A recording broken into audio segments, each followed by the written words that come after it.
कर ली जाए। हमारे साथ केडियानॉमिक्स के फाउंडर सुशील केडिया जुड़े हैं। Sushil ji, good morning. आपके लॉयल फैंस ने मिस किया आपको पिछले हफ्ते। पहले तो होप करूंगा कि आपकी तबीयत अब पूरी तरीके से ठीक हो चुकी है।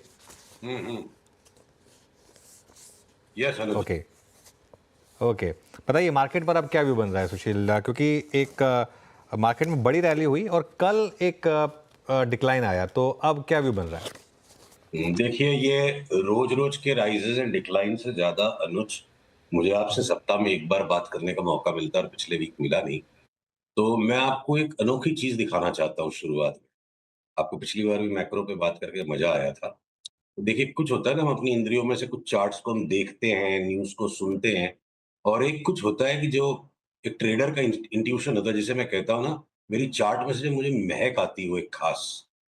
तो ये महक जब आई थी आखिरी बार 2008 में, तो पूरे संसार के मार्केट्स का सत्यानाश हो गया था।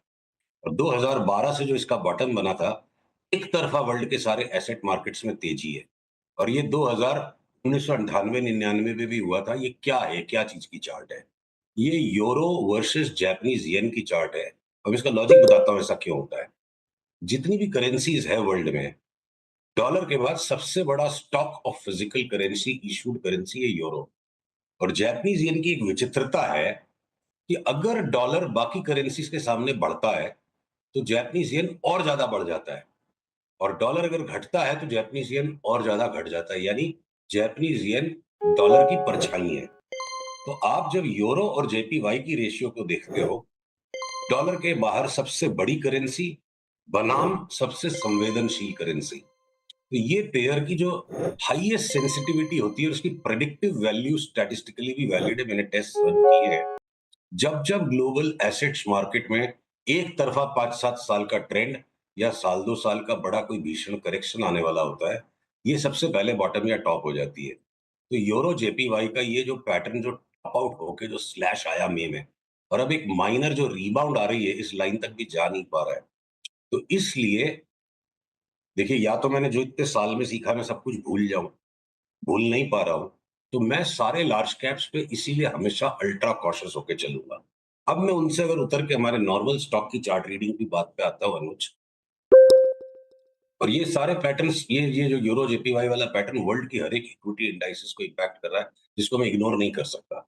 तो फिर मैंने डिटेल में जाके देखा। अगर मैं लार्ज कैप्स को कछुए कछुए मान लेता हूं, और ये स्मॉलर मिड कैप्स को हम खरगोश मान लेते हैं, तो कछुए और खरगोश की कहानी हमेशा होती है बाजार में। कछुए अपनी मंथर गति से चल चल के सारे इकट्ठा हो गए, सब अपने फाइनल पड़ाव तक पहुंच गए। खरगोश बीच में थोड़े घमंडी हो गए थे, अब उन्होंने जोर से वापस ब्रेकआउट दे दिया। तो दुनिया भर के 60-70-80 स्टॉक्स में लास्ट 10 दिन में हमारे नए बाई कॉल्स आए, उन पे भी हम आएंगे। और अनुज, लार्ज कैप्स में बड़ी सीरियस चेतावनी के पैटर्न्स बने हुए हैं। और दोनों स्पेसेस को, मिड और स्मॉल कैप्स को अलग तराजू में देखना होगा, लार्ज कैप्स को अलग में देखना होगा। खाली इंडेक्स को देख के चलने पे आदमी कभी वापस चपेट में आए। ओके, अच्छा, सिंस आपने बात कर ली थोड़ी मैक्रो की और ग्लोबल मैक्रो की बात कर ली, थोड़ा उसी को और एक्सटेंड करते हैं। स्टॉक्स के बाद उसके बाद कर लेंगे। चाइना में जो हुआ, वो उसको कैसे देख रहे हैं आप? और एक जो रिस्क बन रहा है कि अब चाइनीज़ मार्केट यहाँ से बहुत बड़ी आउट परफॉर्मेंस दिखा सकती है, क्या वो टाइन कर रही है आपके इस व्यू से कि लार्ज कैप में करेक्शन आ सकती है? देखिए, ये बात अपनी बहुत स्पष्ट शब्दों में हुई भी थी कि bull is going into the China shop. एक मैंने सरकास्टिक तरीके से आपको कहा भी था कि bull is going into the China shop. मुहावरा है ना, जब सांड एक मर्तबानों की दुकान में घुसता है, तो सब कुछ सारे संसार में तोड़फोड़ मचवा देता है। तो वो घटना यहाँ जो हो रही है, शंघाई कॉम्पोजिट की मैं चार्ट आपके सामने खोलता हूँ।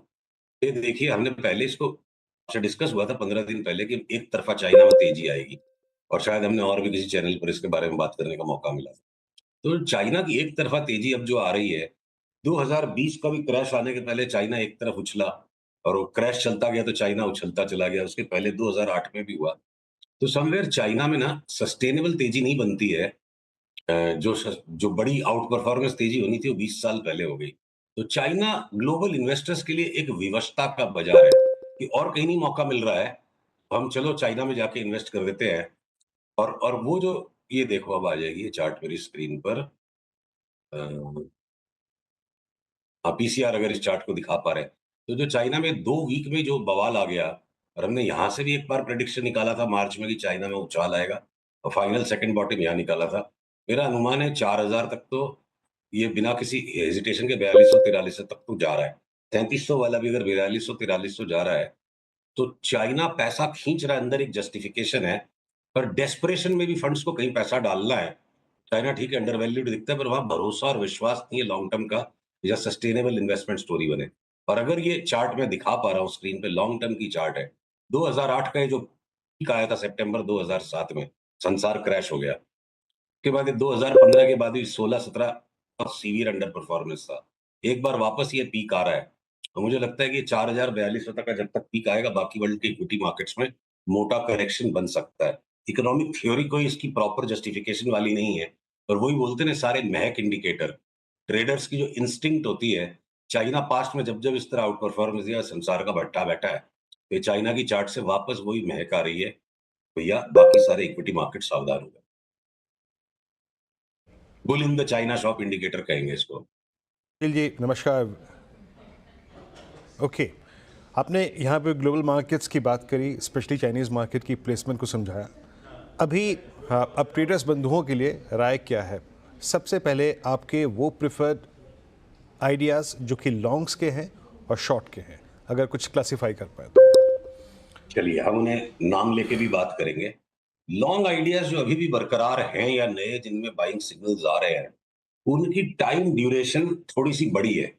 कम से कम 3 महीने के आगे के पीरियड का हम व्यू लेके चल रहे हैं, तो उसमें हम फ्लक्चुएशन को हैंडल कर सकते हैं। 50% की अप मूव अगर है, कई सारे नए स्टॉक्स में आई है और उनमें अगर 5% का डाउनसाइड अब्ज़ॉर्ब करना पड़ा, तो 3 से 5 महीने का 6 महीने तक का व्यू है। और जो लार्ज कैप्स के अंदर में जहाँ पे बिकवाली के संकेत आने लग गए हैं या जिनको हम अब बिल्कुल तैयार है कि जब सिग्नल आएँगे शॉर्ट सेल करेंगे, वो much more shorter time horizon के हैं। इस टाइम के डिफरेंस को समझने के बाद तो देखिए पहले लार्ज कैप्स में बताऊं कहीं छिपने की जगह दिख रही है क्या? जो एफएमसीजी में हमने खूंखार तेजी करी, ए टू जेड स्टॉक्स में अब हम सेल सिग्नल के लिए वेट कर रहे हैं। मेरे को हिंदुस्तान लीवर में शॉर्ट सेल सिग्नल का मौका आ गया तो शॉर्ट सेल करने में कोई हेजिटेशन नहीं होगी। मतलब अमर पट्टा किसी भी स्टॉक को नहीं लिखा है। हिंदुस्तान लीवर ने 5-5 7-7 साल नेगेटिव रिटर्न्स बनाए हैं और अब साल 2 साल तक इसकी धुलाई होगी। कोई एफएमसीजी में हाइडिंग स्पेस नहीं दिखता है, इक्का-दुक्का किसी नाम को छोड़ के, किसी लगार्ड को। आईटी के अंदर जिस तरह से भयंकर तेजी होली, भगवान की कृपा रही, खूब पैसे मिले। अब आईटी को हमें बेच-बेच के कमाना है। लगेंगे जितनी बार स्टॉप लॉस लगेंगे। मेटल्स में जो थोड़ा बहुत एक परकअप अब आ रहा है और लग रहा है कि मेटल्स में सस्टेनेबल तेजी बन जाएगी। तो देखिए सेल जो बिल्कुल लैगार्ड रह गया था, तो जिसने कोई भी कारणों से बाकी बाजार के साथ पार्टिसिपेट नहीं किया, वो एक अपवाद की तरह चलता चल सकता है। एनएमडीसी में जो बढ़िया पैटर्न ब्रेकआउट आ गया और हमें एनएमडीसी यहाँ से भी 30% बढ़ता लगता है, वो एक एक्सेप्शन है। नाल्को हिंडाल्को जो कॉपर की सिजलिंग रैली हो गई उसपे है, हो सकता है कॉपर की वो रैली भी पीटर आउट हो जाए तो डेंजरस है। और उसके पीछे मैं टाटा स्टील ले लूं या जिंदल स्टील ले लूं, ऐसी कहीं भी चार्ट्स नहीं है।